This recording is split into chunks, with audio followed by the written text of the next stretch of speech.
सुबह का वक्त है। मुर्ग की बांग गूंज उठी है। गाय की आवाज और बकरियों की मीन मीन सुनाई दे रही है। गांव में नरम सुनहरी धूप फैल रही है।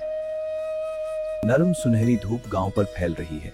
मिट्टी के घर और तंग रास्ते रोशनी में निहाए जा रहे हैं। गांव की औरतें अपने सहनों में झाड़ू लगा रही हैं। मर्द खेतों की तरफ जा रहे हैं। गांव की तंग गलियों में एक अखबार वाला अपनी साइकिल पर तेजी से गुजर रहा है। वो हर घर के दरवाजे पर ताज़ा खबरें पहुंचा रहा है और लोगों तक दुनिया की ताज़ा सूरत हाल का पैगाम दे रहा है। दूध वाला घर घर जाकर ताज़ा दूध पहुंचा रहा है, छोटे स्टील के बर्तनों में दूध लहराता हुआ। ये गांव की प्यारी सी लड़की रिया है, जो आज अपने घर से बाहर कदम रख रही हुई एक दिलकश मंजर बना रही है और गांव की फजा में एक मासूम सी खूबसूरती फैल जाती है। तो रिया अब गाय का दूध दुआ रही है। ताज़ा दूध आहिस्ता आहिस्ता पीतल के बर्तन में जमा हो रहा है और गांव की इस सादा सी सुबह में रिया की मेहनत एक खूबसूरत मंजर बना रही है। जापी रिया अपने छोटे से सब्जियों वाले बाग में दाखिल होती है, जहां हरियाली आंखों को सुकून देती है और हर पौधा उसकी मेहनत और गांव की सादगी की एक खूबसूरत कहानी सुनाता है। तहाँ रिया अपने बाग में सब्जियां तोड़ रही है।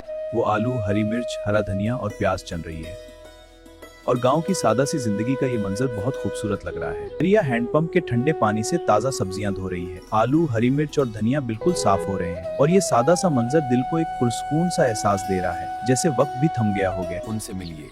ये है रिया के शौहर दीपक, जो गांव की तंग और खूबसूरत गलियों से गुजरते हुए बाजार की तरफ जा रहे हैं, घर के लिए सौदा सलफ लेने जाए। रिया का शौहर गांव की खामोश गलियों से गुजरता हुआ कोने वाली छोटी सी दुकान की तरफ जा रहा है, जहां रोजमर्रा की जरूरियात और सादा सी जिंदगी का एक आम मगर खूबसूरत मंजर नजर आता है। दीपक गांव की एक छोटी सी खूबसूरत दुकान पर पहुंच जाता है और वहां से घर के लिए गंदम का आटा, दही का बर्तन और तेल की बोतलें खरीद लेता है।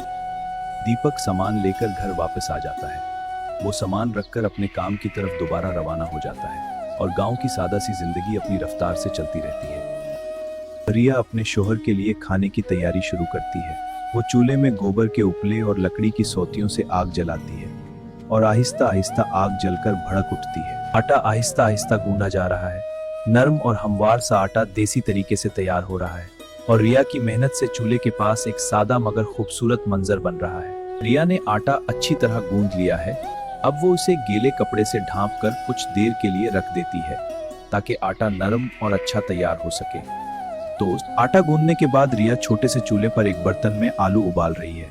पानी आहिस्ता आहिस्ता उबल रहा है और देसी किचन की ये सादा सी मेहनत एक पुरसुकून सा मंजर बना रही है। आलू उबालने के बाद रिया उन्हें छीलकर पीतल के छोटे से बर्तन में रखती है और आहिस्ता आहिस्ता उनका नरम सा पेस्ट तैयार कर रही है, जो देसी जायके की असल पहचान है ना। आलू का पेस्ट बनाने के बाद रिया हरी मिर्चें और ताज़ा धनिया बारीक बारीक काट रही है। हांडी के लिए छोटी छोटी तैयारी मुकम्मल हो रही है और देसी किचन में एक खुशबूदार सा माहौल बन रहा है। तो रिया ने आलू का मसाला तैयार कर लिया है। अब वो गूंदा हुआ आटा लेकर उसे छोटे छोटे बराबर हिस्सों में तकसीम कर रही है और प्यार से गोल गोल लोइयां बना रही है, जो मजेदार खाने की तैयारी का अगला कदम है। रिया आलू का तैयार किया हुआ मसाला आटे के पेड़े में भर रही है, फिर उसे नरमी से बंद करके गोल बना रही है और अब बेलन से आहिस्ता आहिस्ता बेलकर मजेदार भरवां रोटी तैयार कर रही है। तहाब खूबसूरत पेड़े बनाने के बाद रिया अब छोटी सी लोहे की कढ़ाई में तेल गरम कर रही है। तेल आहिस्ता आहिस्ता गरम हो रहा है और देसी किचन में मजेदार पकवान की खुशबू बस फैलने ही वाली है।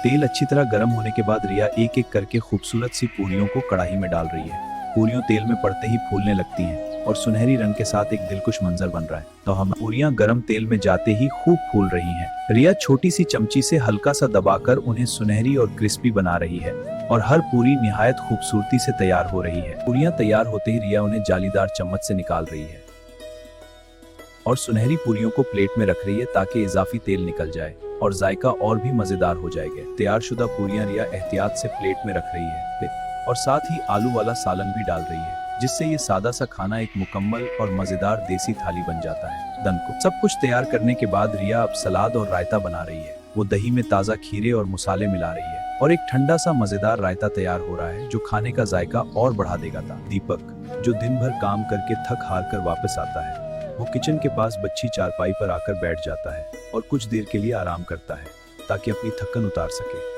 रिया अपने शौहर के पास पहुंचकर प्यार से खाना उसके सामने रखती है। दीपक मुस्कुराकर उसे देखता है और इस सादा सी देसी थाली में मोहब्बत और अपनायत का खूबसूरत एहसास झलक रहा है। रिया ने बहुत मजेदार और दिलकश खाना बनाया जिसकी दीपक ने खूब तारीफ की। खाने के बाद दीपक खुश है, लेकिन रिया थोड़ी उदास है क्योंकि उसकी वीडियोस को अभी तक ना फॉलो मिला है और ना सब्सक्राइबर्स के।